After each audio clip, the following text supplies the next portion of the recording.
35th District Representative Drew MacEwen. Good morning, Drew. Good morning, Jeff. How are you?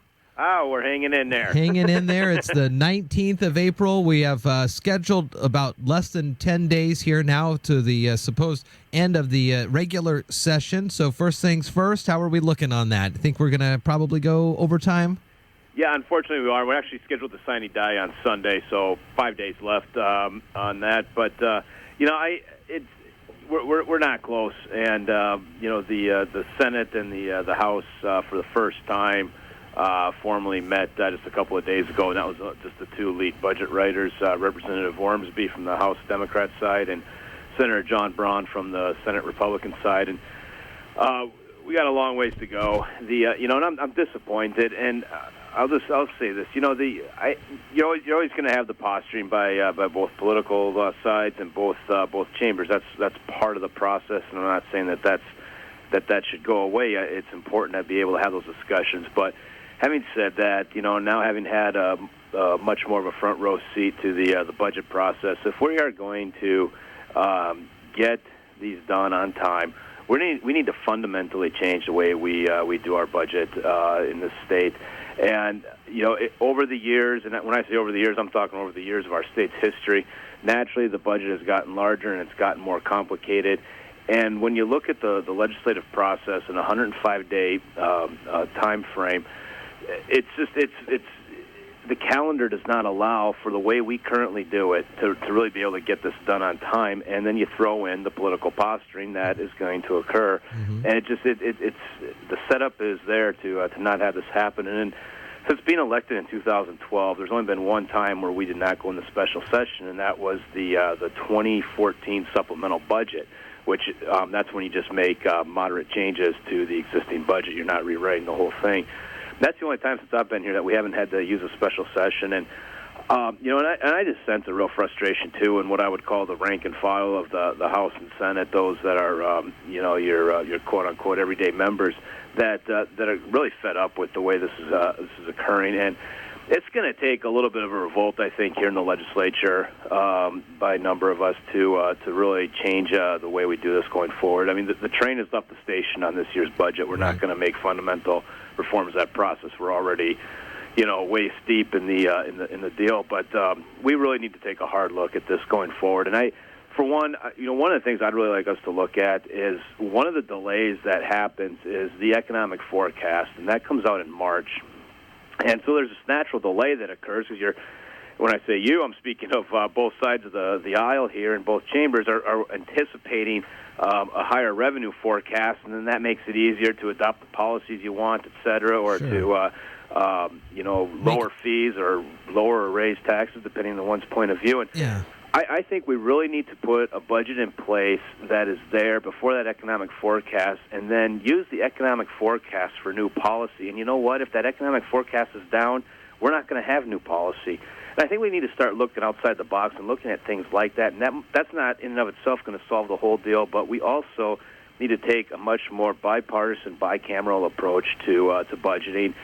When we have a divided government where you have one or two seat majorities in both chambers, the notion that you can just throw out a partisan budget from both chambers and expect there to be a resolution is just is ludicrous. And I would look to the capital budget and how we do that. One, that's a different budget. It's a much more collaborative approach, and we need to take that style in governing to get the operating budget done. And my frustration is there. It's high, and this is something I'm really going to work on when we do get this thing done, and that we've got to fundamentally change things. The other part of this is you get legislators that are that have been here for a number of years that are overly frustrated, and this is a citizen legislature. This is not designed to be a year-round, full-time situation, and so what happens is you lose from both sides of the aisle.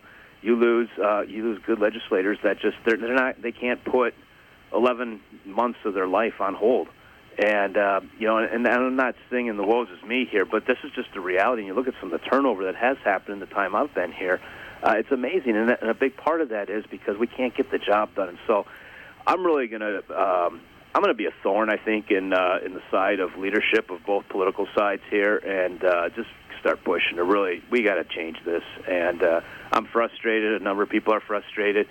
And we cannot continue to do things the way they've been done and expect different results. That is the definition of insanity. It surely is. So are you thinking then, if you want to get some potential early numbers before that March forecast, that the session should start earlier, or has there ever been a discussion and it may need a change to the state's constitution to go year-round for potential legislators? Well, I would oppose a year-round legislator. I think that'd be a disaster for the state. And you look at states like Texas, much larger state. They meet once every 2 years. So this notion that we got to do this year-round every year is I reject. But as far as we receive a revenue budget forecast in December, and then the next one's in March. What I'm suggesting is that we used whatever that December one is. That's the basis, and we cannot have this. We cannot have this wait and see approach to March. Whatever happens in March, that should have, in my opinion, let's use the March forecast to affect our ending fund balance, and not use that to continue to tinker with the budget. Interesting.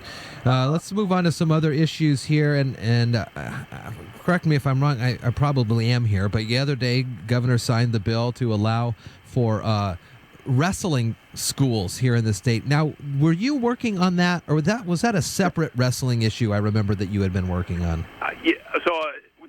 I was on a bill regarding theatrical wrestling. This actually came up last year and ran out of time, and so myself and Representative Zach Hudgens from the other side of the aisle, we both ran this bill again this year. And this is one of these things where we've got these laws in the state that just preclude common sense. And I know this is going to come as a big surprise, but theatrical wrestling, or what you and I would call wrestling, is scripted.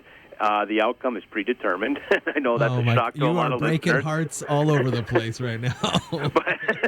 but our state was regulating it as a traditional boxing event, or as true wrestling, where you had to have a number of procedures and medical things in place, and it made no sense to the way theatrical wrestling is done. And so this is a law to get rid of that stuff and to make it much more commensurate with what the actual experience is. I know Washington has great history in the wrestling genre, and so that was really a kind of an interesting one to see come down, and that's cool that you were one of the ones to bring that back up this year. Yeah, it is amazing. Some of the things you find out, and again, this is not a partisan shot. It's just this is the way it is. That we got some rules and laws in the state that just befuddle the mind as to how they even happen. And we just passed a bill last week that I was flabbergasted. We had to vote on this, and that was to allow your students to be able to put sunscreen on themselves. I read that one too.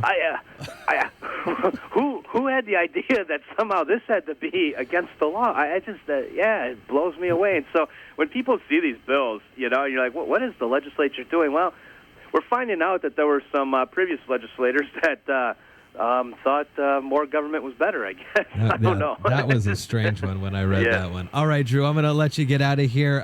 Good seeing you, and it looks like you had a great time with those pages who were staying with Commissioner Schuette here. They've since taken off back to their respective countries?